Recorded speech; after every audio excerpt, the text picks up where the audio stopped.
Hello, আমি মিষ্টু। চলে আসলাম আবারও একটা নতুন ব্লগে। আর আমার ব্লগে তোমাদের অনেক ওয়েলকাম। কেমন আছো সবাই? আজকের ভিডিওটাও শেষ অবধি দেখো, আশা করি খুব ভালো লাগবে। তো যেদিন এই ভিডিওটা করেছিলাম সেদিন ছিল লক্ষ্মী পুজো বাড়িতে। আর আমি স্নান টান করে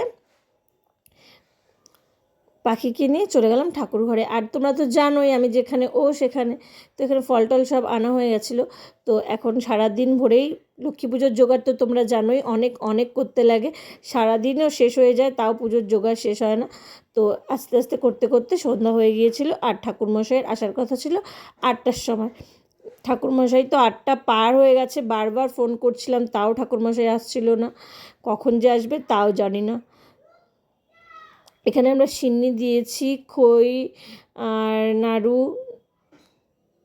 তিলের নাড়ু। আর এত সুন্দর করে লক্ষ্মীর পাগুলো যে দেখছিলে, এগুলো সব আমার মেয়ে দিয়েছে। তো চলো এখন রেডি হয়ে আসি। ঠাকুরমশাই চলে এসেছে, এখন প্রায় 9:30 বাজে। 8টা কোথায় বলেছিল, আর 9:30। লক্ষ্মী পুজোতে এরকমই হয়, যাই বলো না কেন। তো চলো পুজোটা তো আগে শেষ করে নিই।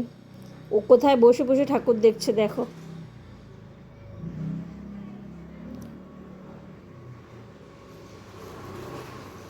পুজো শেষ হয়ে গেছে, এখন আমি পাঁচালি পড়ছিলাম।